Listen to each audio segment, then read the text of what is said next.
getting no love from me. Hanging at the passenger side of his best friend's ride, trying to holler at me. I don't want no scrub. A scrub is a guy that can't get no love from me. Hanging at the passenger side of his best friend's ride, trying to holler. A scrub checking me, and his game is kinda weak, and I know that he cannot approach me, 'cause I'm looking like class and he's looking like trash. Can't get what a deadbeat do. So no, I don't want your number, no. I don't wanna give you mine, and no, I don't wanna take you nowhere, no. Don't want none of your time, no. I don't want no scrub. A scrub is a guy that can't get no love from me. Hanging out the passenger side of his best friend's ride, trying to holler at me. I don't want no scrub. A scrub is a guy that can't get no love from me. Hanging out the passenger side of his best friend's ride, trying to holler at you. Ooh, ooh, ooh, no.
Welcome to the Brooklyn Knitfolk podcast. My name is Jaclyn. You can find me on Instagram and Ravelry as at Jaclyn Salem. This is episode number 47, and if this is your first time watching, hello. This is a vlog about knitting and sewing and whatever other kind of crafty adventures I get up to. Thank you so much for joining me today, and I hope you enjoy the episode. So I don't really have any administration things to talk about, so we can just kind of jump right into the things I've been working on. And I do have a finished object to share with you, which Mika, my kitty, sorry. Ugh, this is Mika, by the way. I have two black cats. Mika was sitting on. So, Knitfolk socks, complete. By the way, that's probably like the not first, but the quickest introduction I think I've ever done before. We're probably like less than 2 minutes into the actual episode and I'm already talking about something. Anyway, finished my Knitfolk socks, finally. I don't know why they took so long. I just got distracted by other subway knitting. Normally I knit all of my socks on the subway. It's kind of an easy portable project and easy to take with me to knit in small spaces. And then I got distracted by a cardigan that I will show you in my works in progress. And so I've been working on that on the subway instead of my socks. But I did finally finish these the same day, actually, that I posted my last episode. I had recorded it and then I went to the Bay Ridge knitting hangout and finished it that same day. So these are the Knitfolk socks because the colorway is called Knitfolk. It is a colorway by Nomadic Yarns, and she dyed it inspired by a photograph that I posted on my Instagram account. So it has these gorgeous color. I mean, obviously I think it's beautiful because I love these colors, but chartreuse, brown gray, cranberry, kind of a sage mint green, and a dark gray. Love, love, love. I have a 2x2 rib that I knit for about 20 rounds. Pretty long leg. I usually do like 8.5 to 9 inches on the leg, a fish lips kiss heel, and a rounded toe. My sock cast on for this was 56 stitches on a size 1 needle, but these will be the last socks that I knit this way. My new favorite recipe is 64 stitches on a size 0 needle.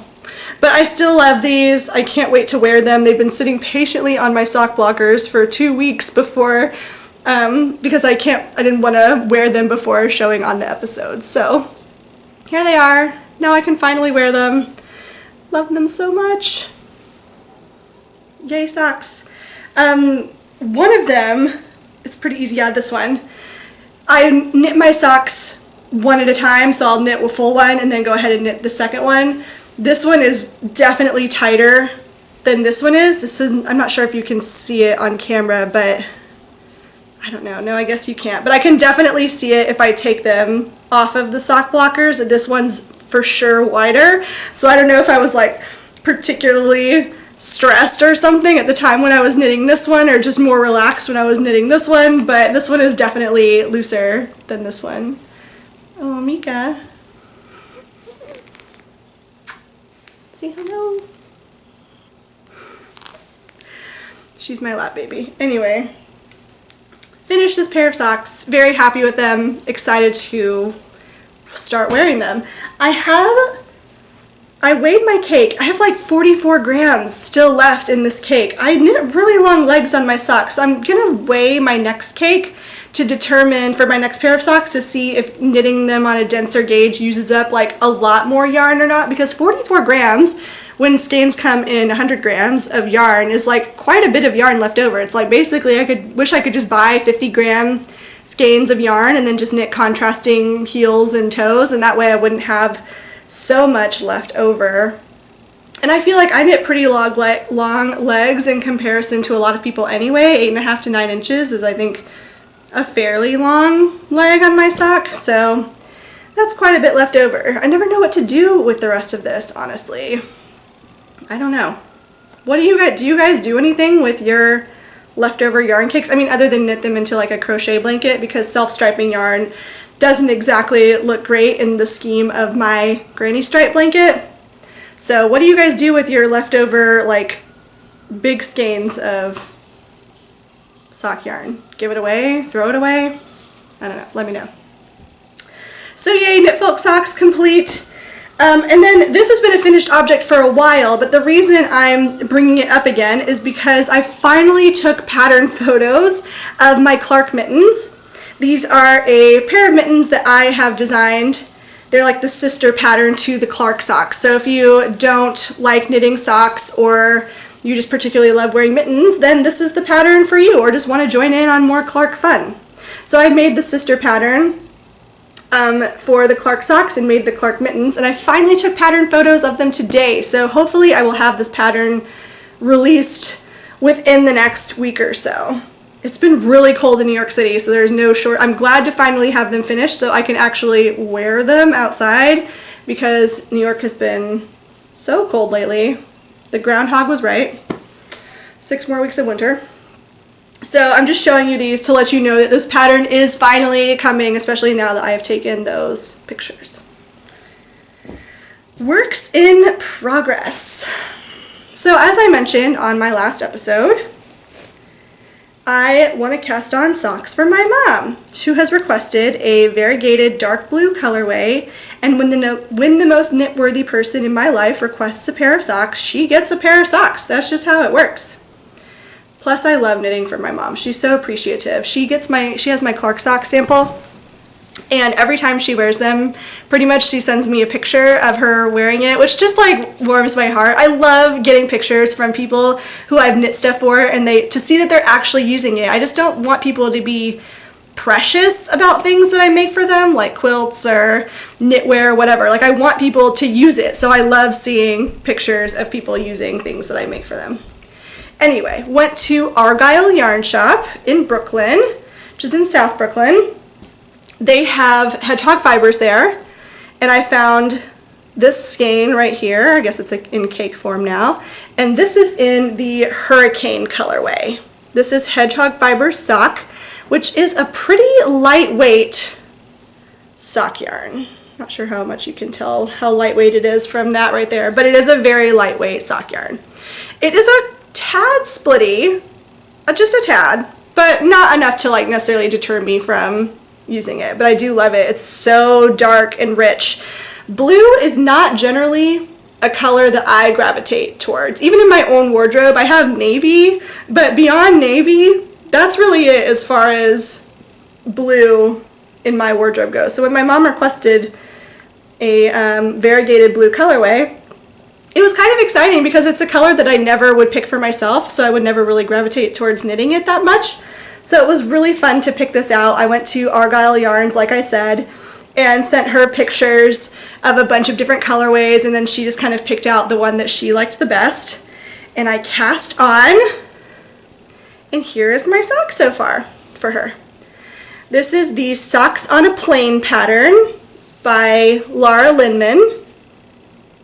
I love Socks on a Plain. It's my go-to, not vanilla, but like I don't really like knitting just plain socks except if it is self-striping sock yarn, because then I can just count the stripes. But I like being able to count a pattern repeat to see how long to knit before I should start doing something else in the pattern, like knitting the heel or knitting the toe or, you know, whatever. So this is the Socks on a Plain pattern. Socks on a Plain, I believe someone has said, is typically knit in a toe-up fashion, but I just kind of re-engineered it to be in a cuff down, which is what I've done here. I cast on 68 stitches on a size 0 needle. My mom has a bit of a wider foot, so I just wanted to make sure that it would fit okay, because the Clark socks that I knit for her are 64 stitches on a size 1. So I'm hoping that 68 on the size 0 is enough to make up for it. I might increase to 70 stitches for the foot. We'll see. But look how beautiful this colorway is. I love it. It's like, mostly, it's like both blue and purple. There's a lot of purple in it. Here's the stockinette side. And it's variegated with some browns. You can see here, some darker, dark blues, some tealy blues, purples, some kind of red purples. It's really, really pretty, very fun to knit. I was kind of concerned when I started working with it that it was going to be too purple. I hope it's not too purple for her taste. She did want blue, but she picked it out, so hopefully she'll like it. I'm sure she will. She said she wanted something that would go better with when she was wearing jeans, and the Clark socks that I knit for her are in a red, so I think she just kind of wants something more in the cool colors to just wear with jeans more often. So I'm loving how these are turning out. These have been my recent Subway project, and I just love the simple little cable. It's a 6-stitch cable with 2 purl stitches on either side of it, which I can't remember if that's the exact way that Socks on a Plane is knit up, but it's the same concept, just like a single cable down the side. And I'm going to mirror the cable on the other sock. Here's the cake one more time. Love this. I just love how it's turning out. And this has a progress keeper on it that I got from Stunning String Studio. These hilarious cats that just like aren't taking any of your knitting crap. They're really funny. So while I was at Argyle Yarns, I was looking for some specific yarn to knit a hat for my boyfriend. And I picked out this Quince & Co. Lark in the Malbec colorway. Quince & Co. colors are seriously the best. I love them so much. It's been so long since I've worked with Quince & Co. yarn, actually. Probably over 2 years ago now that I think about it. A scarf, I knit the Guernsey wrap into a scarf for my sister, and I used Quince & Co. Lark in the Kumlian's Gold colorway. It's a dark gray. So I was really excited to use it again because it's just like I remember. It like inhales and exhales air. It's just so airy but also really warm, but it's like really lightweight but also super warm, especially for a worsted weight yarn. So I'm really loving the experience of using it again. I sent him 5 different patterns. I sent him the Skiff hat by Jared Flood for sure, some in like varying degrees of like more simple to more complicated, and he ended up choosing the Marlin Hat by Sari is her first name, S-A-R-I, Sari Nordland. I can't remember what her last name is for sure, but it's the Marlin Hat by Sari Nordland, I think. And so I'm knitting the Marlin Hat in the Malbec colorway, and this is my progress so far. So there are 2 sizes that the Marlin Hat comes in, a women's medium and a male medium. Obviously I'm knitting the male medium.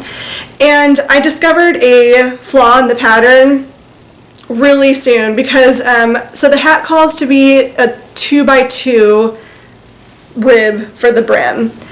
2x2 rib only works if it is a stitch count that is divisible by 4. Otherwise, you're going to have 4 sets of, so when you get to the end, you're going to have 4 knit stitches next to one another instead of ending on 2 purls and then having another 2 knit stitches next to it. So it has to be divisible by 4, the stitch count, and for 2x2 rib to work.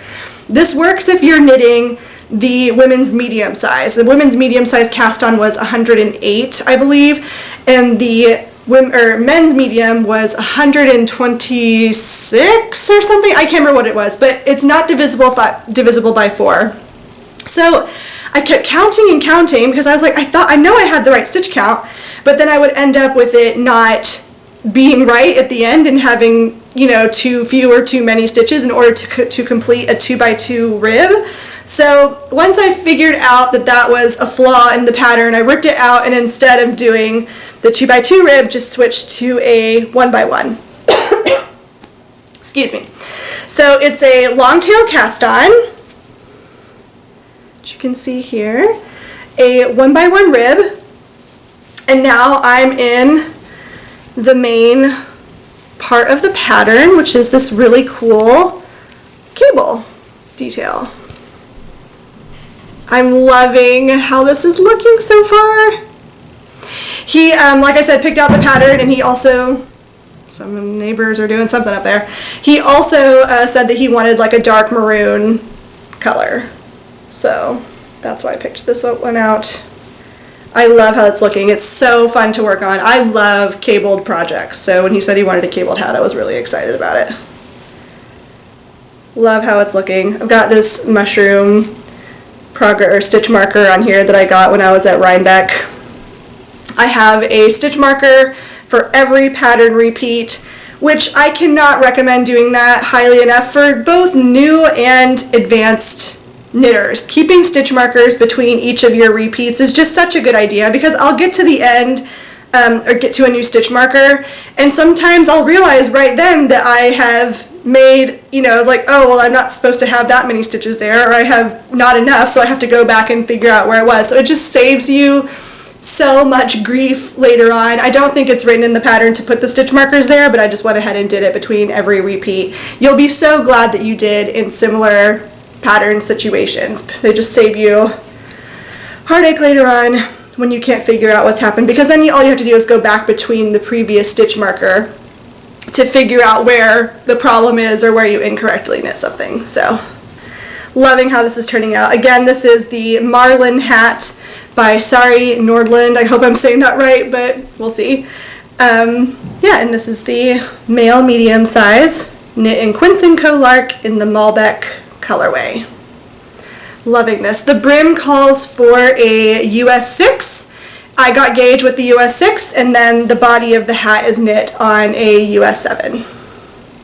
I'm not sure what these needles are actually. I knit the brim on my Hayas, but I didn't have a size 16 for the 7s, and so I asked Julie of Sweet Sparrow Yarns when she came over yesterday if she had any that I could borrow, because I keep not being able to get to the place that sells Haya Sharps. I buy them from Lion Brand Yarn Studio, which is the only place I know of that sells them in New York City. I think Woolen in Brooklyn might also, but Lion Brand Yarn Studio is on my way home from work, but their hours are really weird. Like on Friday they close at 4, so I'm not sure who's able to get to Lion Brand at 4 o'clock on a Friday, but I have to be at work, so I asked her if I could borrow these, so I'm knitting the rest of them.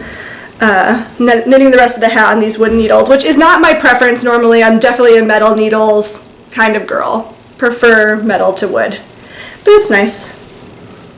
So, loving this hat project. I would say I'm about halfway finished with it. I need to go back to Argyle to get one more 50-gram skein of this colorway. I should have looked at the pattern first. I didn't realize that I would need about 150 grams of yarn, because cabled projects take more yarn than just like a straight stockinette or ribbed hat would. So I need to go back and get another skein of the Quince & Co. Look how pretty. Ugh. I love this colorway. Knitting Nirvana, for real. Everything about this project I'm loving. I'm not going to show you my Kiko cardigan just because I've made literally zero progress on it from the last week.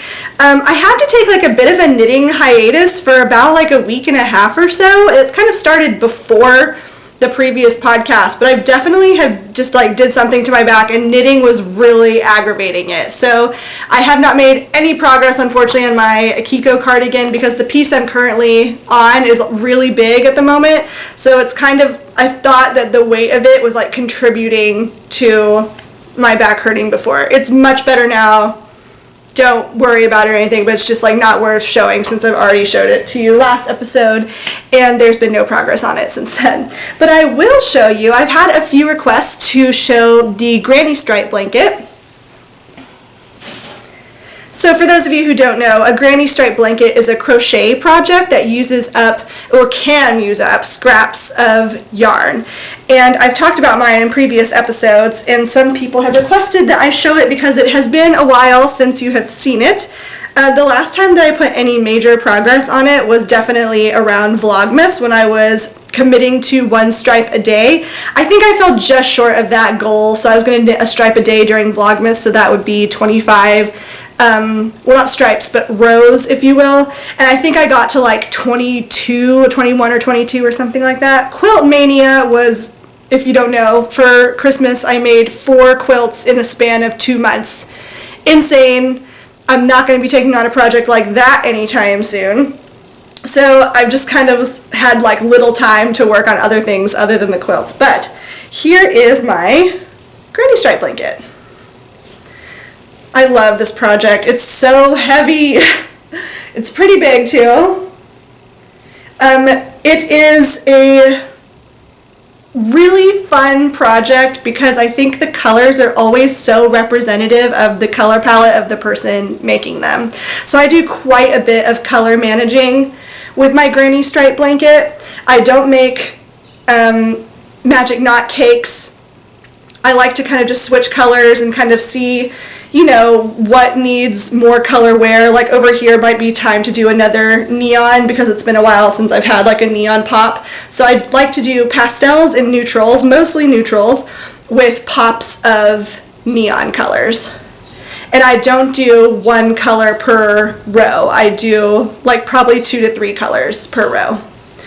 All of the information, literally everything, the size hook I use, the tutorials I use to learn how to do the granny stripe blanket, how to do magic knots. I do magic knots for connecting all the colors. I do not weave in any ends in this. Anything you could possibly want to know about this blanket is on the Ravelry page. So if you're interested in starting one, I use multiple weights of yarn. It's mostly fingering weight because that's the scraps and the minis that I have in my minis stash, but I use worsted weight and DK weight all over this, the same hook. Like I don't change anything about it. Sometimes if the yarn is extra thick, rather than doing the 3 chains, so each kind of cluster is made up of 3 separate clusters, but this right here actually is a perfect example because this has 2 clusters in it rather than the 3 because it was a thicker weight yarn. So sometimes I'll adjust how many clusters I do depending on the yarn weight. And this one's really cool actually because I think that this was yarn from my cardigan that I made last year with the nun spun yarn. And the nun spun yarn, for those of you who don't know, my favorite fiber event is the Washington County Farm and Fiber Tour, which happens in the last weekend of April in Washington County, New York. And every year it's kind of like my tradition to buy a sweater quantity of yarn. And both times that I have gone, I have purchased a sweater quantity of wheel spun, hand spun yarn by the nuns of St. Mary's on the Hill in Washington County. So this one was yarn that was hand spun yarn, and it was a BFL yarn, and the first year was a Cormo yarn. So it's just really wonderful to work with these super special, like breed specific, like by the hand, you know, really the element of the hand is strong in them, and it's just wonderful to work with them. Anyway, that's neither here nor there, not relevant to this blanket necessarily, but that's, I think, this Progress Keeper is what I crocheted through Vlogmas. So like I said, like 21, 22, I don't know, something in that realm, stripes that I knit for Vlogmas. And I really have not picked it up since, but looking at it is making me want to work on it again. Isn't that always the way? Yep, I love it. I chained somewhere in the 340 to 360 range of stitches when I cast on. I don't really know because I can't keep track of that many numbers, so I basically just chained the width of my queen size bed and have been going for it. So that's my granny stripe blanket. It's really warm to work on in the lap. I should probably work on it more right now. It would be great if I could have it finished by next winter, but I kind of doubt that's going to happen. It's not a very summer friendly project because you have to have a blanket in your lap and without central AC, because a lot of the apartments in New York City, mine included, are window units for our air conditioners. It's just way too hot to be crocheting on a blanket in the summer.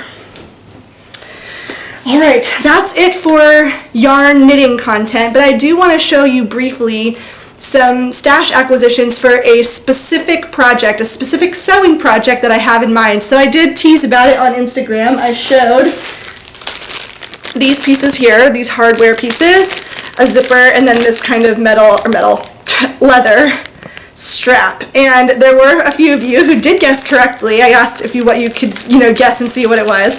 and I'm going to be making the Range backpack by Noodlehead, and I'm so excited because I really need a new backpack, and I've been on the hunt for a red backpack for so long, but I just can't find one that I really like. So I was like, well, I might as well make it myself. So I've been slowly acquiring all of the pieces to make it, including this really beautiful red waxed canvas. It's hand waxed. I got this on Etsy, and I can't remember the name of the retailer, so I'll put it on the screen for you to look at, but it came highly recommended. Several people who have made the Range backpack have made it with wax canvas from this Etsy seller, and the quality of this fabric is just so good. I'm so happy that I bought it. It smells like honey. I don't know, something about the wax, and the way it came wrapped, it had this like brown paper wrapping and a sticker that said "Save the Bees" on it. So I don't know, I just felt really good purchasing this particular wax canvas. This is the chili red colorway. It's a little bit darker than it looks on my screen, and my screen is pretty color accurate because I'm a designer and have a fancy Mac for work. So I was a little bit surprised when it came in and was darker than it looked on the screen, but I still like it, so it's okay. However, I did order some fabric from fabric.com for the contrast fabric on the bottom, and I am not happy with this one. This is what it looks like. It's just like too much like an upholstery fabric, basically. I mean, I'm pretty sure it is an upholstery fabric. It's the right weight, but it's just kind of, I don't know, it's not right. You know, here's it up close. It's just not the right fabric. So I'm gonna go back to the drawing board. I'm either going to make the entire thing out of this fabric, or I'll go back to fabric.com, or maybe I'll try to buy in person, because that seems to be the problem when I order on fabric.com every time. It never looks how I envision it's going to look. So I'll either go to the garment district to try to find something in person, or I will try again from fabric.com. I really have no clue what I'm going to make with this now. I hate wasting is the thing, but I just like a backpack, I'm going to use it every single day, so I just want it to be something, like I've already spent a decent amount on these materials, and I just really want it to be exactly what I want, so this is not what I want, so I'm not sure what I'm going to do with this. Hopefully I'll save it and find a different project where I like the fabric, it's just not right for this particular project.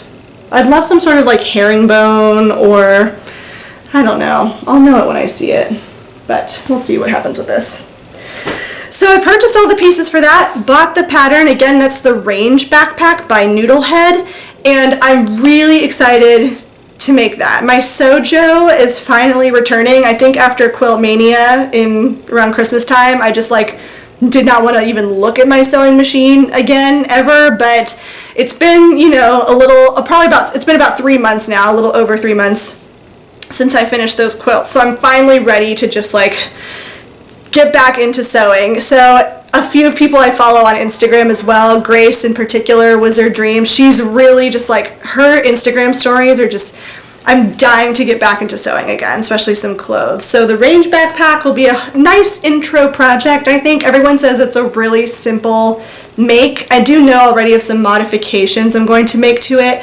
The closure on the top in particular, there is no zippered closure to it, and I mean, because I walk around so much in New York City and I'm like exposed to the weather, it's got to have a zipper on the top to keep my laptop safe. So that, and I might actually make it a little bit bigger and then add a laptop sleeve to it to like kind of have something to put my laptop into to keep it secure, rather than it just kind of like going into the bag with the rest of it. So those are a couple modifications I know right off the bat that I want to make. Hopefully I will have enough of this to do the entire thing in red if that's what I want to do. Otherwise I might have to order some more of that, which would be okay, but yeah, so that's kind of what I'm thinking right now for sewing. Very excited to get to that project. I also have to order some straps, but other than that, and whatever I figure out for the contrast fabric, that is all that's left materials wise. I wanted to kind of see this red in person before I tried to buy any sort of straps to match it or a contrast fabric, so I wanted all of my other fabrics to come in first before I made a decision about straps. So that's all of the making content I really have for you. I did want to update you briefly on books because I've just been so into reading lately. I can't say I finished it because I stopped about, I don't know, 50 to 100, about 50 pages short of the end of The Immortalist by Chloe Benjamin. This book has been taking the knitting world by storm, and it's because Caitlin Hunter designed a pattern that was inspired by The Immortalist.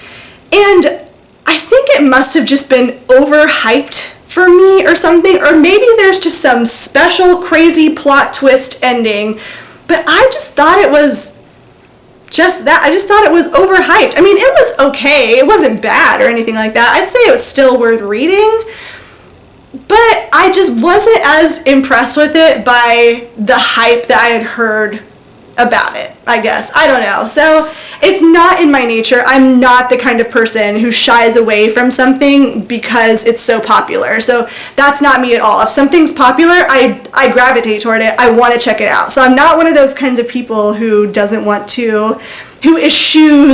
popular things just because they're popular. That's not my personality at all. I'd probably contribute to popular culture. But for whatever reason, I just don't think that this, for me at least, the book was not as good as I feel like it was hyped up to be. So I just stopped reading it. There's too many good books in the world. I mean, if you read it all the way through the end and you think I should go back and finish the end, if you've read it, you'll know what this means, but I was on the last kid's story and I was bored. So I decided I didn't want to read it anymore.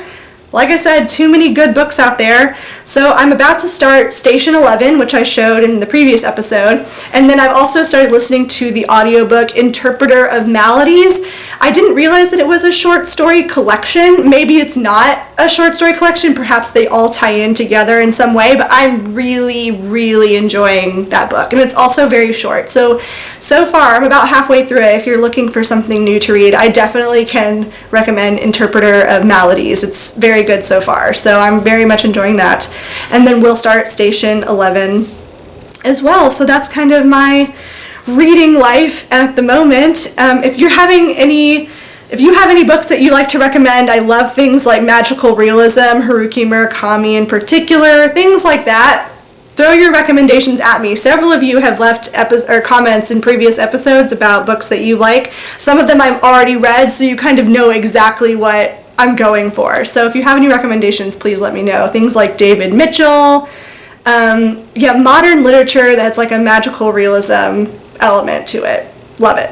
So, all right, that's all I have for you today. I will see you in the next episode. Thank you so much for watching, and I will see you soon. Bye!